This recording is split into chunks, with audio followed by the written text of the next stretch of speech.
Kasus begini, ini yang kasus. Ini mungkin kasusnya anak-anak yang masih kos atau masih mahasiswa. Warung kantin dijaga ibu-ibu. Ada anak makan lahap, dikira belinya cash. Setelah dimakan ternyata akadnya utang. Nah, itu pertanyaannya itu halal apa enggak? Karena asumsi baiknya monggo-monggo. Karena apa sudah mengkhayal nanti ada sekian uang cash didapatkan. Ternyata nyatet atau utang. Nah kalau ngomong di depan, Bu saya mau makan di sini utang, kira-kira enggak boleh.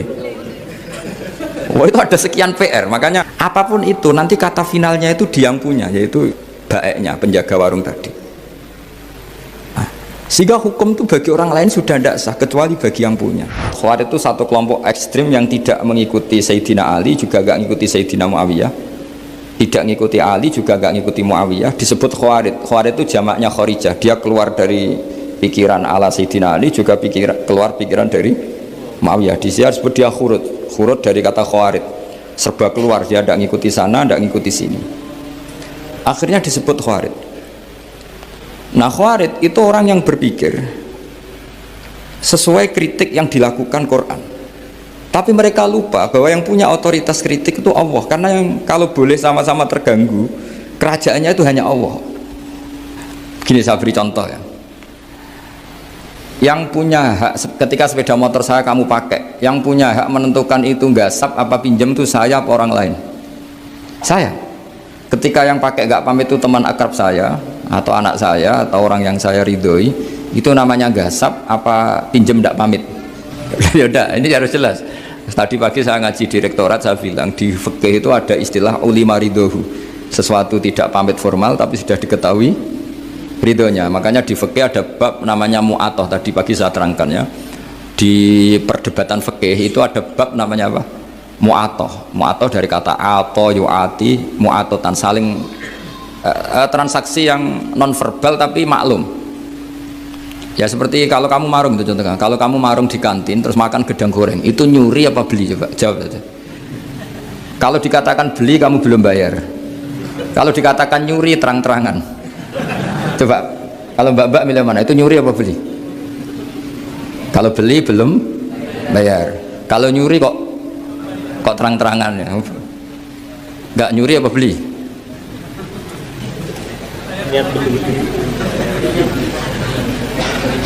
Jadi ada gedang goreng di warung, kamu datang langsung makan, ada kerupuk dimakan, ada telur asin dimakan, itu nyuri apa beli? Nah, itu kalau orang fikih dibabkan kitabul bai'il mu'atoh, akad beli lewat jalur mu'atoh. Menurut Imam Abu Hanifah seperti itu dikatakan beliau pakai dalil al-adat muhakamah, bahwa adat itu berposisi seperti hukum, karena posisi di warung maka ngambil di situ dianggap memulai akad jual beli.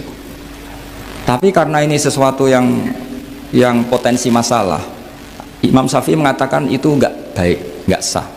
Karena nanti kalau asumsi kamu gedang goreng itu 1000 ternyata diregani 5000 kan mangkel. Nah itu resikonya di situ, ya kan? Tapi kalau misalnya itu dikatakan, makanya Imam Syafi'i mengatakan itu profesional.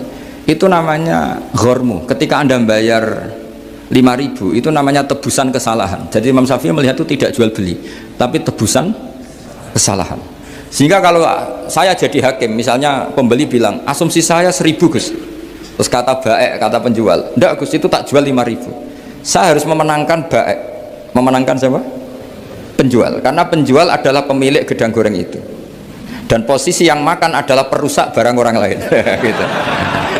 Sehingga dimenangkan penjual,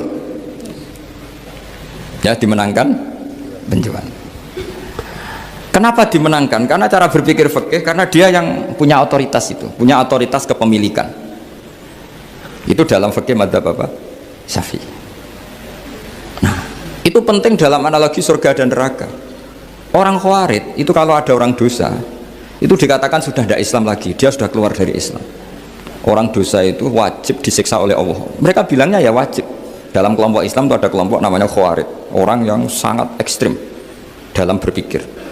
Dia mengkafirkan orang yang melakukan dosa apa? besar, dihukumi kafir. Tapi pendapat ahli sunnah ndak, orang dosa besar ya dosa saja, tapi ndak usah dihukumi kafir. Kenapa? Cara berpikir ahli sunnah, surga neraka itu milik Allah. Kalau yang punya saja ndak apa-apa, ngapain ada yang ribet?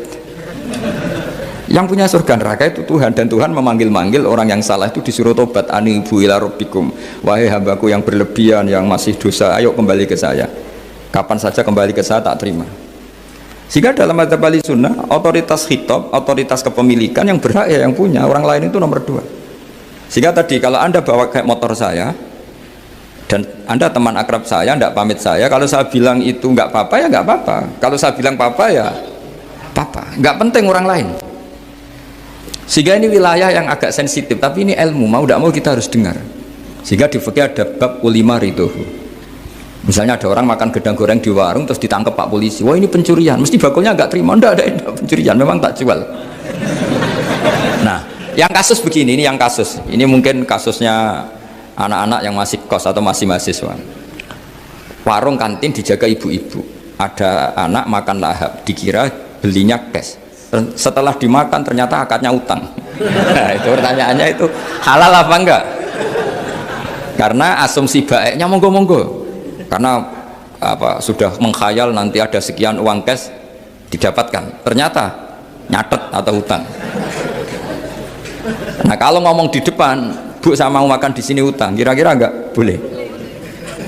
Wah itu ada sekian PR, makanya saya sering muji orang-orang yang enggak alim. Enak-enak orang tuh orang enggak alim karena enggak kesulitan seperti ini. Kita sebagai peneliti fikih itu sering kesulitan.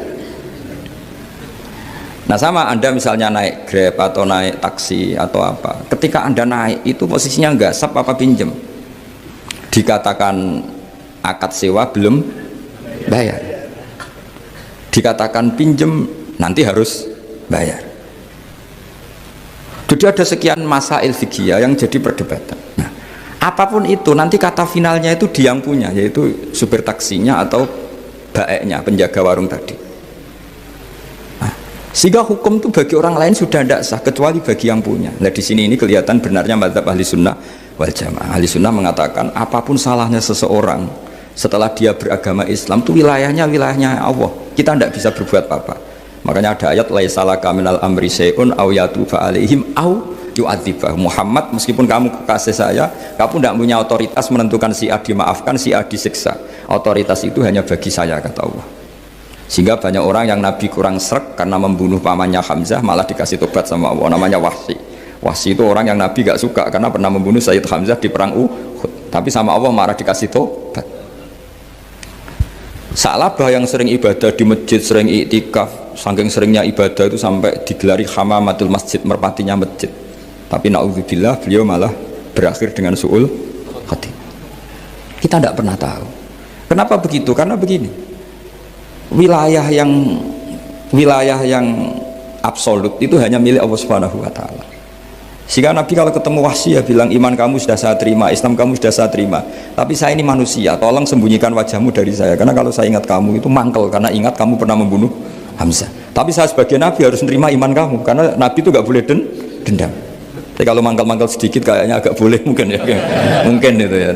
Tapi profesional, Nabi sebagai manusia nggak berkenan melihat Wahsy, tapi sebagai Nabi legowo terhadap imannya Wahsy. Tapi Allah sendiri yang ngendikan laisa laka minal amri syai'un aw yatuba. Coba orang munafik, kayak apa salahnya orang munafik? Tapi ketika Allah ngendikan tentang orang munafik gimana? Wa yu'adzibal munafiqina in sa'a aw yatuba.